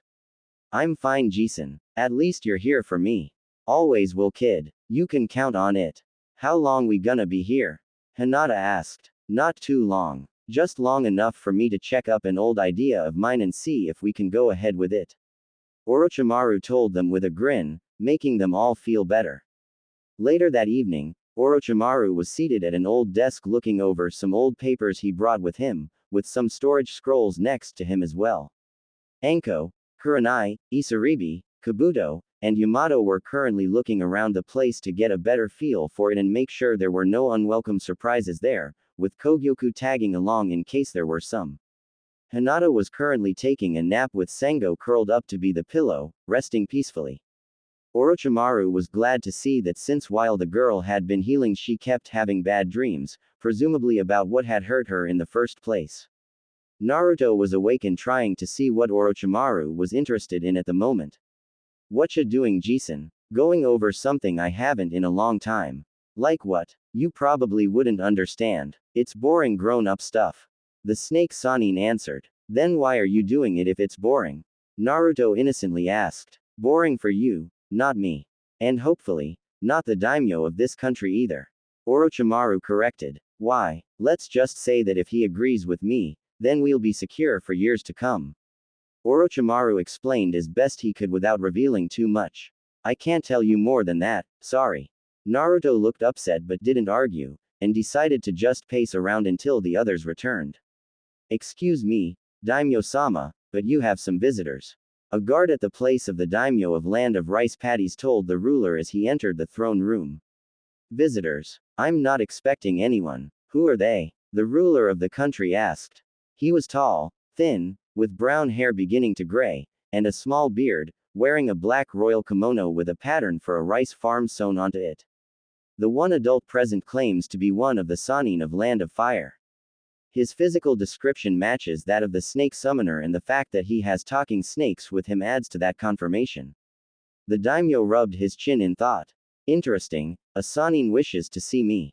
Wonder what for. He then caught something else. Why did you say, the one adult present? He has several children in his care, daimyo-sama. 7 to be exact. The guard answered. Why would he bring children here? I don't know, but I feel that may be part of whatever he seeks an audience with over. The daimyo thought over it some more. Very well, let them enter. Tell the guards they should keep watch but not overly hostile until any threat is apparent. The guard nodded and left the chamber. A moment later Orochimaru entered, followed by Naruto, Hinata, Isaribi, Anko, Kurenai, Kabuto, Yamato, and the 2 snakes. Sannin-san, I presume? The ruler asked. Orochimaru nodded. My name is Orochimaru, for your convenience. If you don't mind, may I ask for you to remove your summons, as they may be viewed as a threat here. Orochimaru shook his head. That is non-negotiable, daimyo-sama. These 2 are here to protect my 2 godchildren and their friends, and I'm not getting rid of their security while in new territory. As long as nobody moves to strike these children, you have nothing to fear from these 2 serpents. The daimyo seemed reluctant but later nodded. With that out of the way, to what do I owe the pleasure of this visit from one of the most esteemed shinobi in the known world? To be direct, I wish to start a hidden village here. The ruler flinched in surprise, never expecting to hear something like that. A hidden village? Here. Don't get me wrong, I've been hoping to get one started myself so all the shinobi clans here have a place to live and practice their art. But why would you be interested in such a thing? Especially considering the Sannin are connected to Konoha and Land of Fire. I've wiped my hands off that place, and wish to have a new home for those in my care. Konoha is not fit for them.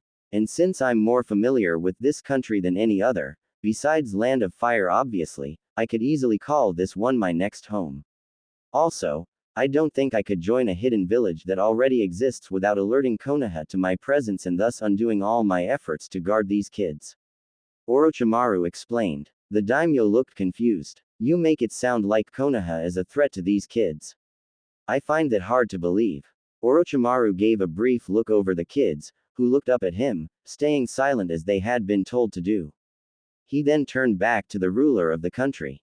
Daimyo-sama, what would you do if I told you each one of these children, to some degree, some more than others, had their human rights violated? The daimyo looked mortified. Violated? Someone would do such a thing to children. He then took a deep breath and closed his eyes, recomposing himself, before opening them again and clasping his hands together. You have my attention. Now explain. Orochimaru grinned lightly, but then lost it as he began his story. Well, to start off lightly, a man named Danzo that I knew back in Konoha helped fund research to improve shinobi abilities. Apparently that was a front for involuntarily subjecting orphans, and even kids with families if he could get away with it, to tests in attempts to give them kekkei genkeis. Most did not survive, but I have 3 survivors here with me. Kabuto and Yamato raised their hands to indicate themselves, but Kurenai did not. He patted her on the shoulder though. This girl here so far was not actually used yet, but next in line for a test. As far as we can tell that is. It is possible he may have done something to her and she blocked out the memory.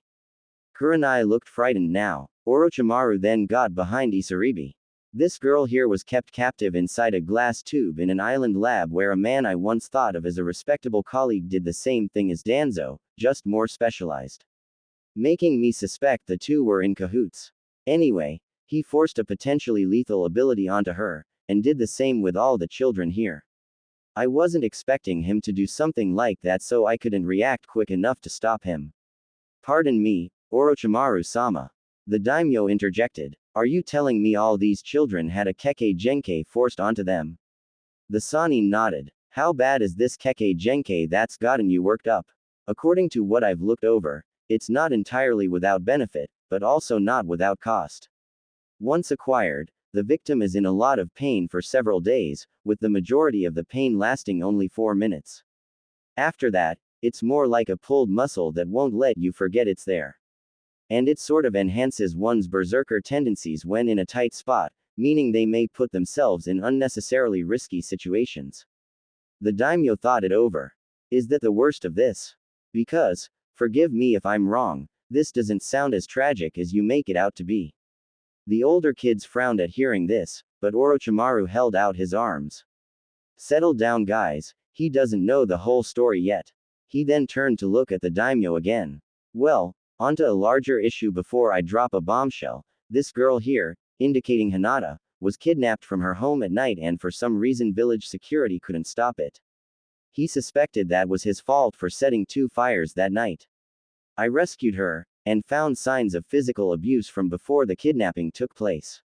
She doesn't like to talk about it, but from what I've heard her family is full of child beaters. The daimyo silently gasped and looked to Hinata for confirmation or denial. Her frightened, crying face trying to hide in the adult's legs said enough for him.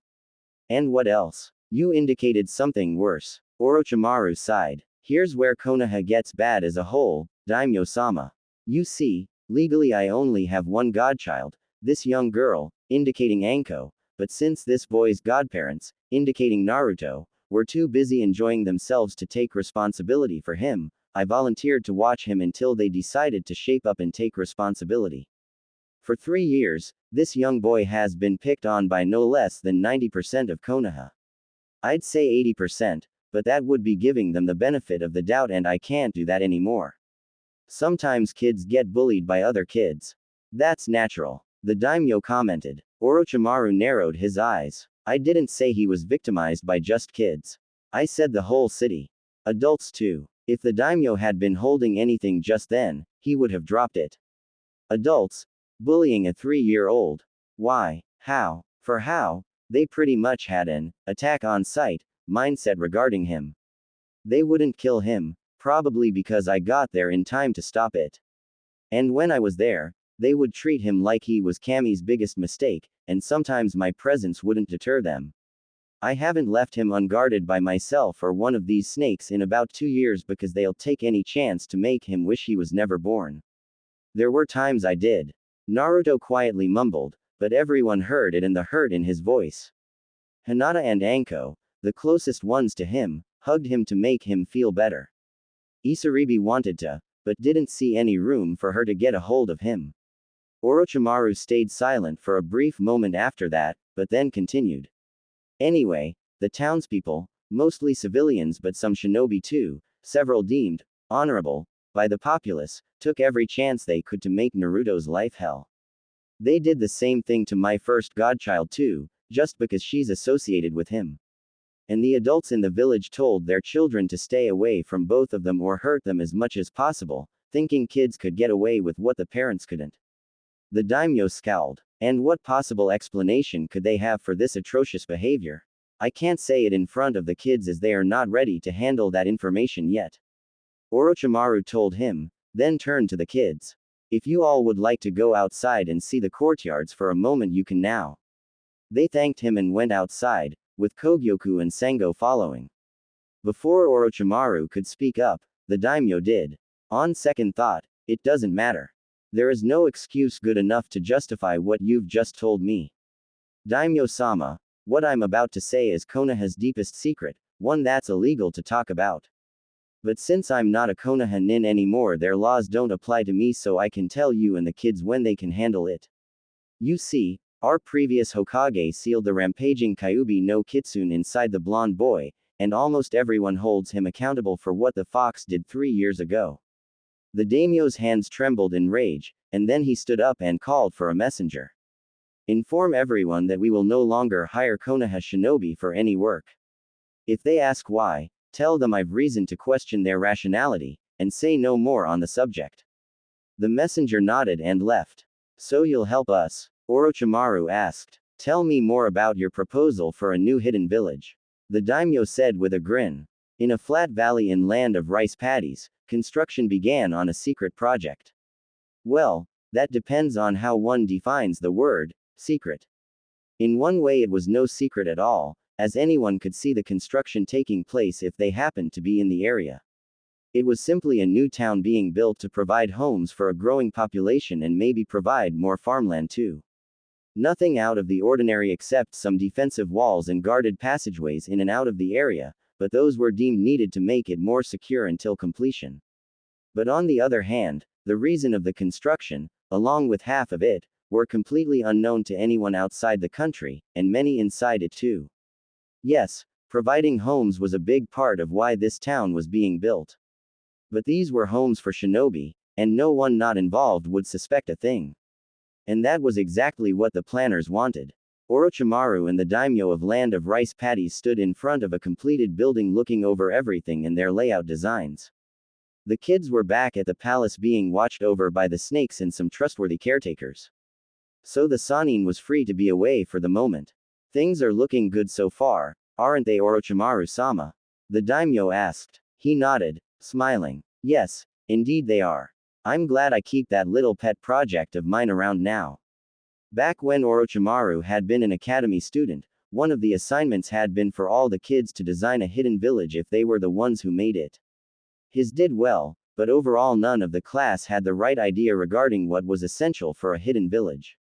Some students had been frivolous and designed a metropolis designed more fit for civilians, while others missed out on several details mandatory for making the village be considered hidden or operable. After the assignment was over, he kept the design with him and spent years trying to improve upon it, mostly to satisfy his own curiosity and creative urges. Now he had a chance to actually do something with the idea. He was no architect, but a real one with shinobi experience would be proud of his concept. On the surface, the whole village would look like a completely normal civilian village. Walls would be around for defense against threats, both natural and man-made, but that wasn't suspicious since conflict was common and several civilian cities had that feature now. There would be suburbs, apartment complexes, hospitals, hotels, schools, dojos and gyms, parks, shopping centers, and entertainment centers. A casino and a public bathing area were added in too, as sort of an homage to the other two Sannin when Orochimaru initially worked on the design, and saw no real reason to take them out. But under the surface, that was the beauty of all this. Underneath the city, and under the sewage system too, were secret chambers, bunkers, and hallways for shinobi to learn and train in. There was even a hidden academy and several training centers scattered everywhere, each designed to help in a particular area. Some in taijutsu, some in kenjutsu, some in ninjutsu, and some in genjutsu. This way, the shinobi of this village could train to their heart's content without fear of someone from the outside ever finding them or even knowing what was going on. The dojos could be used too to get them used to training above ground, as long as they didn't use ninjutsu there. There was also an idea that the shinobi here only wear their hitai on the job, preferably out of town, rather than walk around in public so visitors wouldn't notice. With this in mind, it would be the one true hidden shinobi village, by virtue of being hidden in plain sight. The daimyo had been satisfied with the conceptual design and provided what he considered the perfect location for the village. A flat stretch of land big enough to hold Konoha if it had to, surrounded by mountains to the north and northeast. A gorge with a rapid river bordered the complete west and a forest provided the remaining boundary. The mountains were not completely impassable, but a route being worked on would make it more convenient.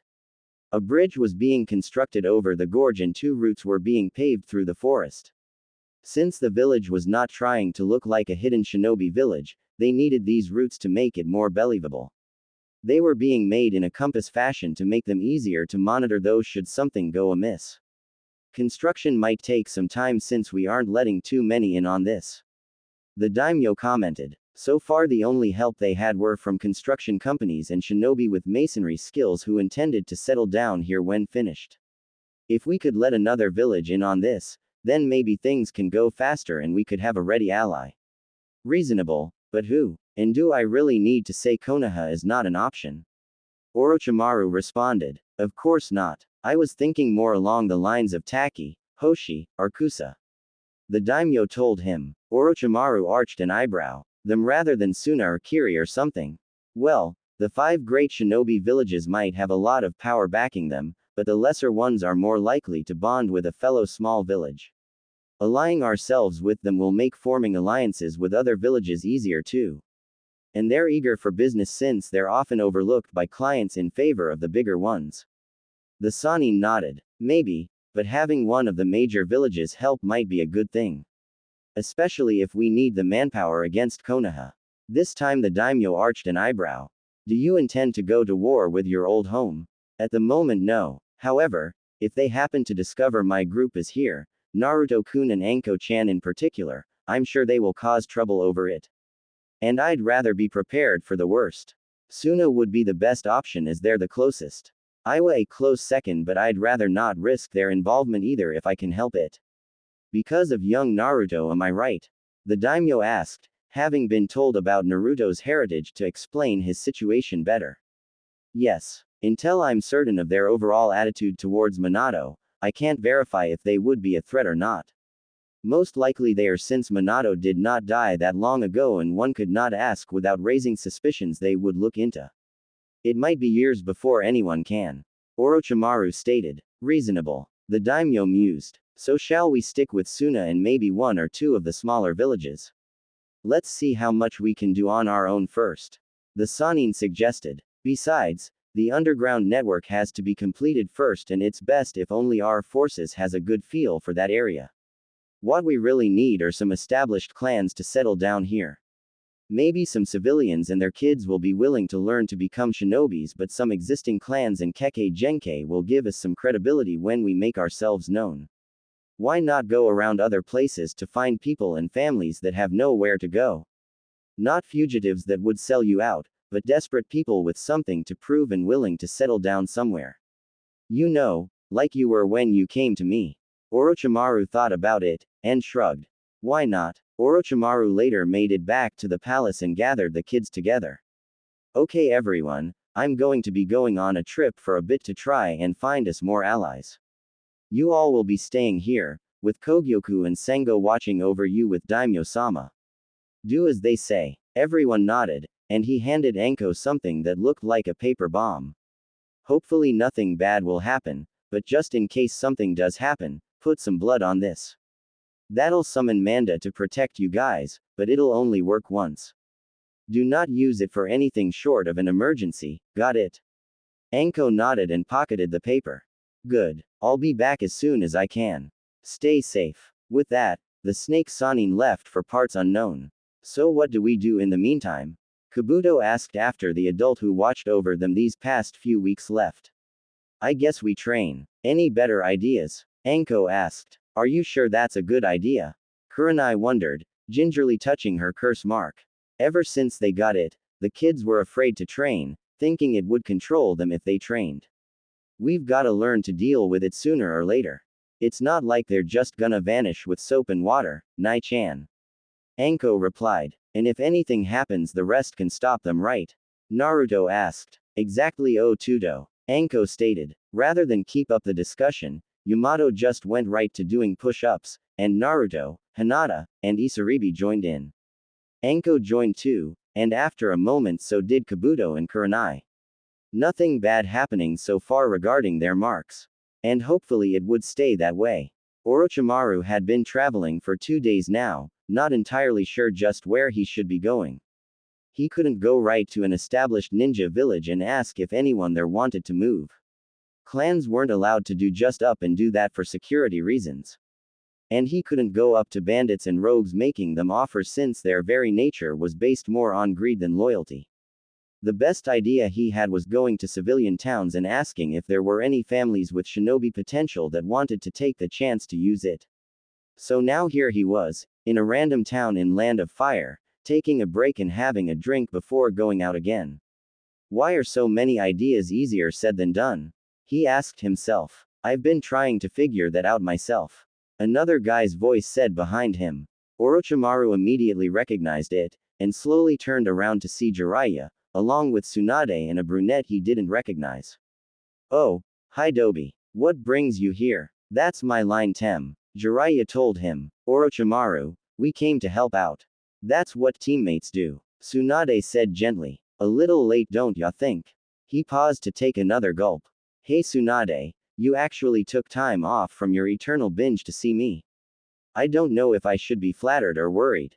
I heard from sensei what happened and I got a hold of Tsunade here. We figured you might want some friendly company. Jiraiya explained. Orochimaru arched an eyebrow. What exactly did sensei say? In his words, Jiraiya cleared his throat. He said that you had a tragic lose and took it rather unwell, and just vanished. He also told me to tell you that he hopes you'll come back when you can get yourself sorted out. Orochimaru glared. That's it. Word for word. Jiraiya nodded, and Orochimaru clenched his fists. That is one of the most apathetic things I've ever heard. We're sorry for you, Orochi. Tsunade butted in. We heard you lost your goddaughter and your work to some maniac. But you shouldn't take it out on sensei or the village. And I wouldn't, if both had done more to help Enko-chan and Naruto instead of just. Wait, did you just say, Naruto? Jiraiya asked, caught off guard.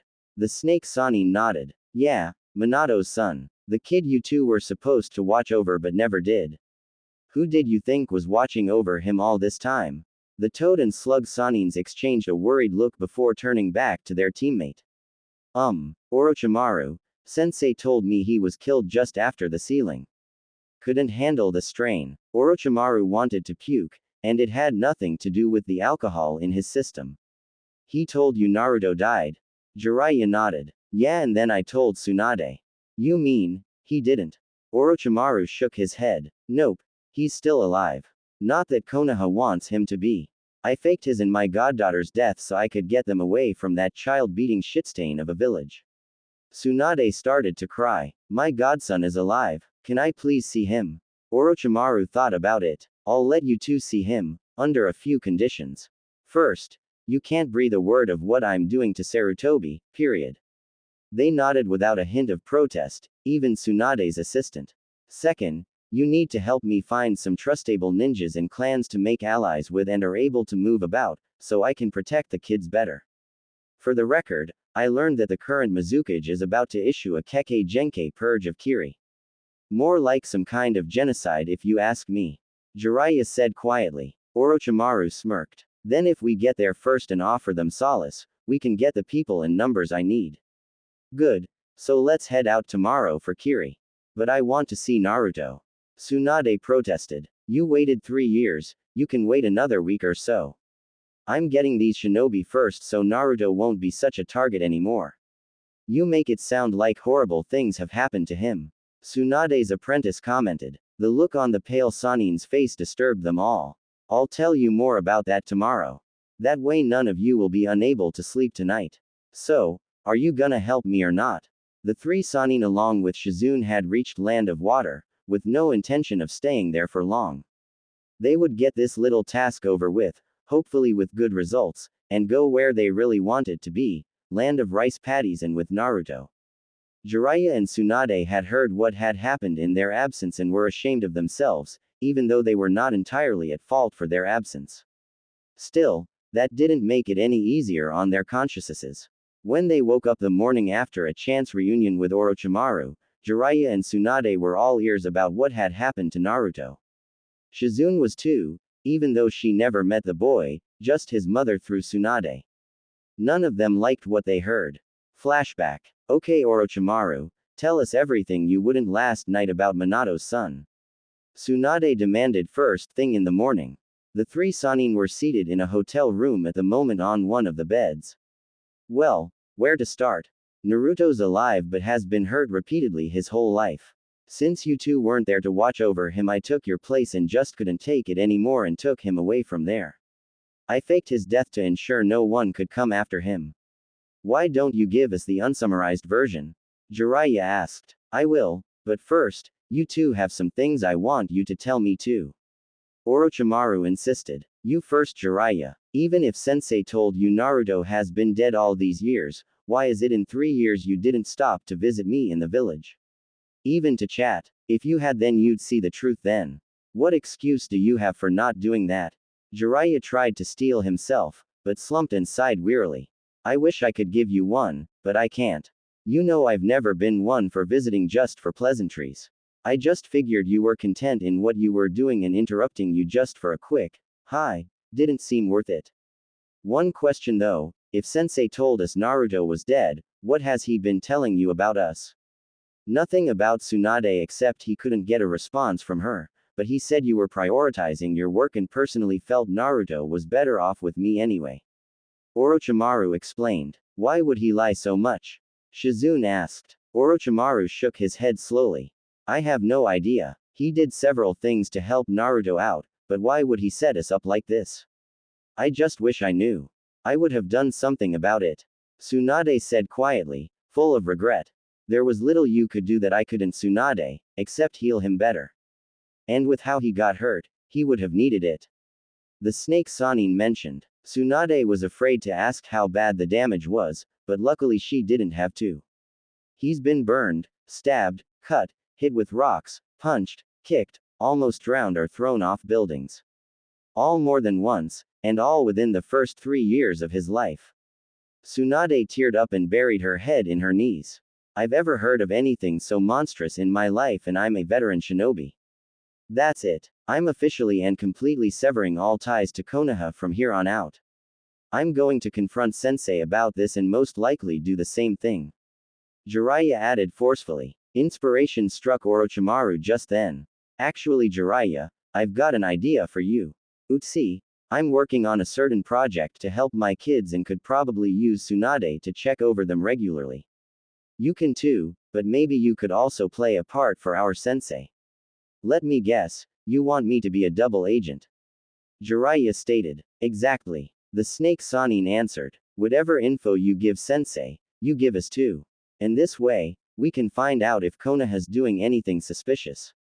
For example, Jiraiya asked for clarification. Well, like whether or not anyone's trying to find Naruto, or maybe they have hostile intentions towards the new hidden village. Anything that could prove more risk for Naruto later on. I agree, it's a good plan. Tsunade claimed. Jiraiya sighed. Alright, it won't be easy, but I'll try. But if I don't like what sensei says when I ask why he lied, then the deal's off. Orochimaru nodded. Well, I think that's enough for now. I'm going to be heading towards Land of Water soon. Wanna come along? End flashback. The trip had taken them a while, but they reached their destination. Jiraiya was infuriated the whole time while Tsunade appeared downright depressed. Orochimaru had a good idea why for both. Jiraiya felt betrayed by Sarutobi and pissed at himself for never taking the time to confront Naruto's status from someone else.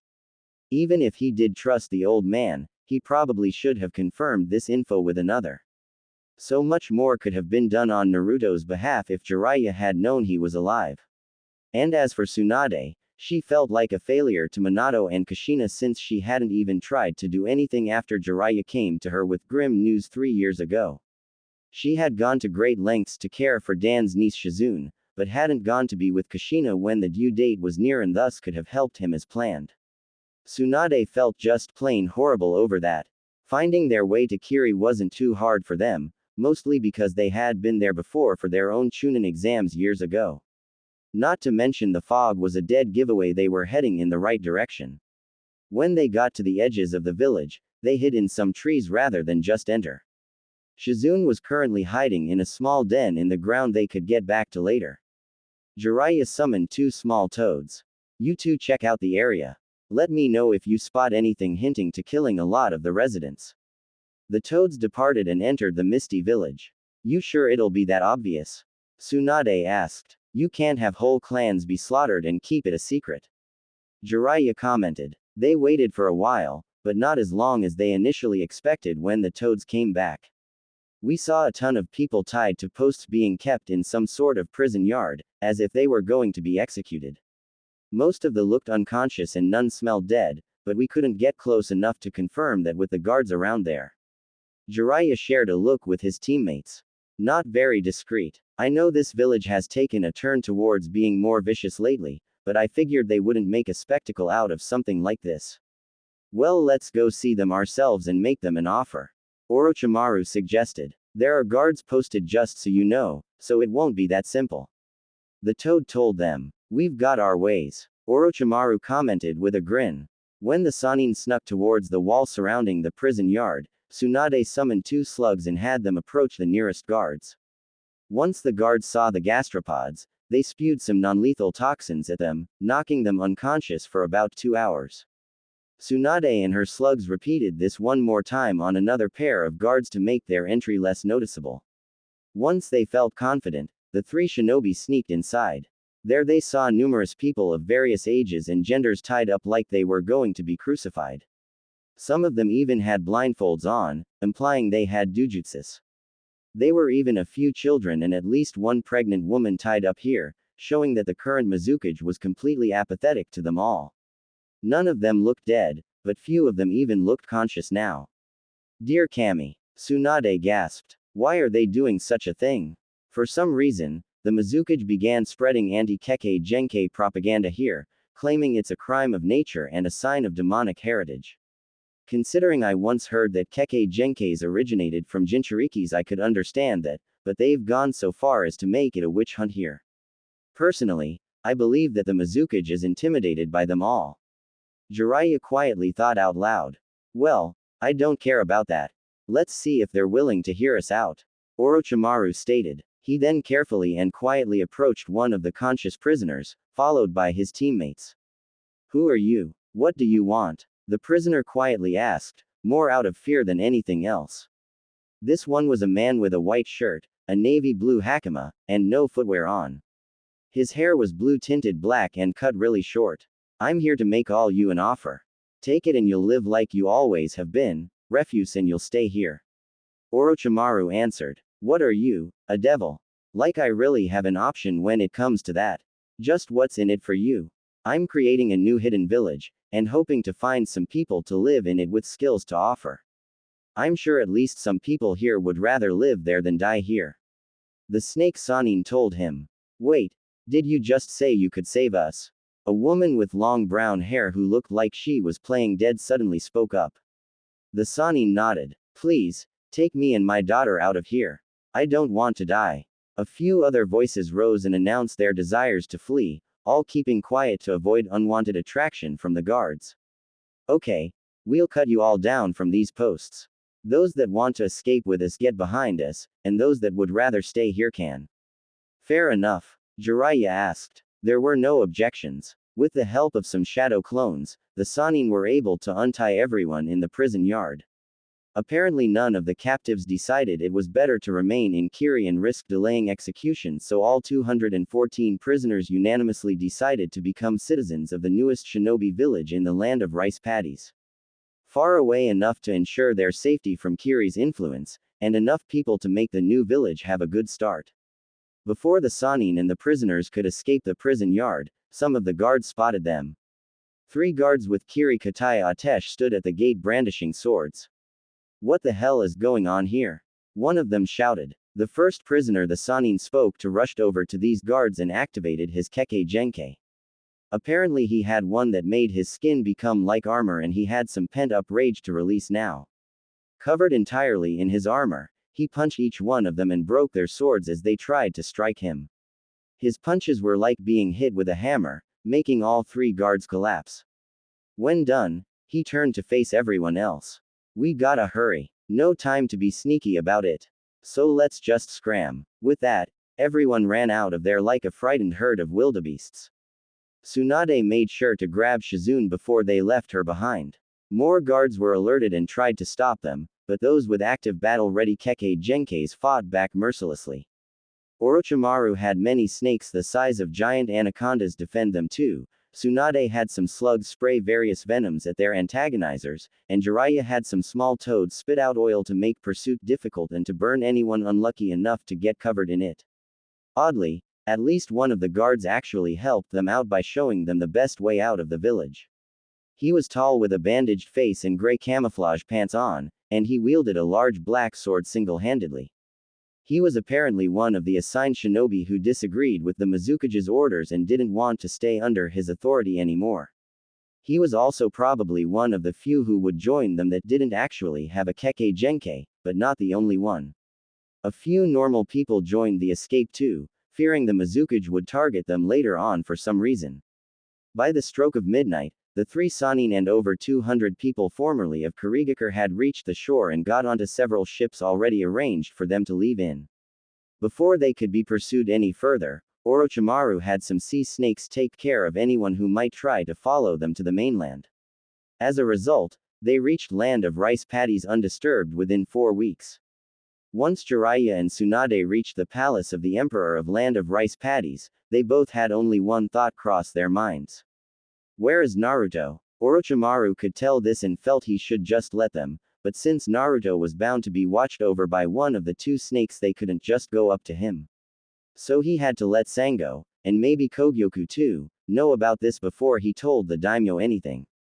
After checking a few major rooms, they stumbled upon a shallow pool in one of the yards of the palace and saw 2 children playing in the shallow end. One was a girl with short black hair that had a bluish tint to it, and the other was a boy that looked exactly like a young Minato with 6 whiskers. No question who that boy could possibly be. Naruto. Tsunade shouted happily before she darted out to hug the boy she thought had been dead for 3 years. However, her path became blocked by an orange and black snake the size of a large boa. And it did not look pleased. Sango, stand down. These two can see him. Orochimaru told the snake. All right, sir, but I shall keep watch over him still. Sango stated. Orochimaru nodded, showing his 2 teammates they could proceed. Just remember, guys, he's young and not used to strangers approaching him with good intentions. So you might want to restrain yourselves a bit for now. Tsunade and Jiraiya tried to keep that in mind while they tepidly approached the pool. The kids obviously saw them and stopped playing to watch the new adults, who could now see the girl was a Hyuga. Hi, are you two Jisun's friends? Naruto asked with a polite smile. Tsunade couldn't restrain herself any longer and reached out to hug him. She got into the pool and went right up to the young boy and enveloped him in a soft embrace, surprising both kids. Fortunately, neither screamed or anything like that. Tsunade muttered something unintelligible, like she was trying to say several things at once to him. She loosened her hold on him when she felt him squirm, but she didn't let him go just yet. When she looked at his face, she saw he was worried but not downright panicked. It's okay, Naruto. I'm Tsunade, I'm like your grandmother. Naruto gasped. Really? He turned to Orochimaru for confirmation, which he gave, then back to Tsunade. Ba-chan. Tsunade happily cried at hearing him call her that, and she hugged him tighter and whispered something in his ear. Jiraiya leaned in, perched on the edge of the pool, and smiled warmly. Hey there, kid. I'm Jiraiya, and I guess that means I'm like your grandfather then. Orochi-chan. Naruto innocently asked, much to Tsunade's amusement and Jiraiya's chagrin. Even Orochimaru chuckled at that, guessing Tsunade must have told the boy to call him that. And just where have you two been all this time? An irritable girl's voice said from the direction of the other side of the room. Everyone looked to see Anko standing by the doorway inside, looking upset with her arms crossed in front of her. It looked like she had just recently shown up to hear this. Anko-chan, something wrong? Orochimaru asked carefully, having a good idea what was on her mind. Yes, there is Jisun. These two have been gone all this time, playing around like you said, and now they think they can just go up to him and act like it's no big deal. What gives? Fortunately, the 2 visiting Sannin could tell this girl was just being protective of Naruto rather than downright telling them off, so they didn't overreact to her claim. Jiraiya stood up and looked at her gently. We would have helped him out, but the Hokage lied to us and told us he died years ago. Anko's eyebrows arched, but her expression didn't overall change. The old man who helped him out. Why would he do that? That's what I intend to find out. Jiraiya replied. But just so you know, if he didn't, me and Suan here would have come back to Konoha to care for him. Are you two married? The young purple-haired girl asked curiously. Both Sannin looked unsure how best to answer her, while the remaining one covered his grin with his hand. Actually, we're just friends and prefer things that way. Tsunade managed to make herself say a bit later. And we're gonna be here for Naruto from now on. I have to take off one more thing first. Jiraiya added. I'll see you guys soon. I don't want to wait anymore to hear what excuse he has for this. He then shushined out of the palace. Wouldn't want to be sensei now. Orochimaru commented. 2 days later, Sarutobi was going through the paperwork at his desk when Jiraiya invited himself into the office. Jiraiya, this certainly is a surprise. Not as much as the one I got. The Toad Sannin commented. What do you mean? The old Hokage asked. Oh, I happened to bump into my old teammate not too long ago. I was surprised to see him away from the village and thought it was a good idea to look into it. Imagine my reaction when he told me why he left. Sarutobi was perceptive enough to hear what wasn't actually being said here. I'm sure you've got some questions you want answered. No, I wanna play golf. Of course I want answers. Jiraiya responded almost yelling, being sarcastic in the beginning then completely serious at the end. Let's start with the most obvious one. Why the did you lie to me like that? Sarutobi paused to inhale from his pipe, making Jiraiya suspect he was buying time to phrase his explanation in an innocent way. More likely to cover his own. What would you have done if I hadn't? Sarutobi asked him plainly. My duty. And neglect your spy network which has kept Konoha well guarded these past few years. Wouldn't that have endangered Naruto and everyone else here in Konoha? Sarutobi asked. If I had been told the truth, I could have informed Tsunade who would have come back here and watch over him when I couldn't, so I wouldn't have had to drop my work. And Orochimaru would still have been able to help. So all 3 Sannin could have watched over him rather than just one. What do you have to say to that? Jiraiya countered. Tsunade would have had to focus her time at the hospital, and you know she might have drank a lot in his company and that wouldn't have been a good idea. Sarutobi stated. Personally I'm amazed Orochimaru found as much time as he did for the boy, but you and Tsunade would have been more pressed with your jobs. Maybe you're right for me, but Tsunade would have more likely volunteered than taken a real job. And if anything Naruto would have been a positive influence on her rather than her being a bad one to him. And if a child was raised and taught by multiple Sannin he would have become a big target by this village's enemies. Naruto was already endangered by being Minato's son, and I needed to keep him out of the spotlight as much as possible. Jiraiya snorted angrily. If that was true, then why did you allow knowledge of him being a Jinchuriki to be known to others? Sarutobi looked curious. Just what did Orochimaru tell you? For that matter, why didn't you bring him here with you? This is between you and me sensei. And he told me everything, from the ceiling to the council and civilians trying to murder Naruto since literally day one. And here you've been telling me he's been dead all this time. Again, what gives? I told you. I needed to keep him out of our enemy's interest. Jiraiya narrowed his eyes. And yet you let him be in the line of danger here. Sounds like you felt someone was going to be hurt no matter what, and better it be Naruto alone than others with him. That's low sensei. He sighed and turned around. I need to be scarce for a bit sensei. Also I don't think Tsunade going to ever come back here without wanted to destroy something. Sarutobi didn't look like he was going to argue against this. Hope you can understand things better once you think things over some. And I hope you'll still come back at the designated time for your report. Jiraiya said nothing, just left the room. But before he left Konoha, he had one more stop to make, although he would have to be careful with this part. After all, he couldn't exactly give away the source of his info. Jiraiya stopped in front of the Hyuga household and was greeted by the guards. What business do you have here? I'm Jiraiya of the Sannin, and I'd like to speak with the head of the Hyuga clan regarding some info I've acquired. The guards remained silent, but one agreed to his request and let him enter. Wait here, I'll go get them. Jiraiya waited and a few minutes later a branded Hyuga woman entered carrying a young infant. A girl judging from the pink blanket wrapped around it. Hello, I'm Hitomi Hyuga. Sorry my husband couldn't greet you, but he's busy at the moment. Judging from her shadowy eyes and rough voice, this woman was not well. So busy that someone who looks like they should be in a hospital needs to speak for them. Jiraiya thought. Now Hyuga-san, as you may know, I'm one of the Sannin, and I've got ears listening in many places. One of my sources says that some time ago, about a month, a Hyuga from the main branch was kidnapped by a Kumo nin and declared dead. Is this true? Hitomi started crying and sat down. The baby in her arms started fussing so she cooed to it to calm her down. Why? Yes, that's correct. That was my daughter Hinata.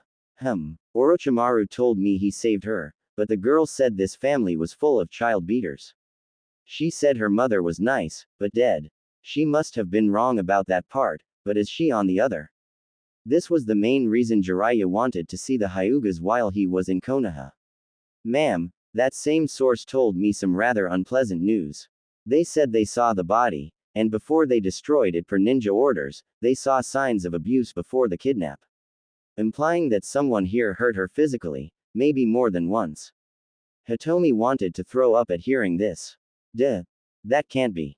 Tell me, who all mourned for the girl when she was announced dead?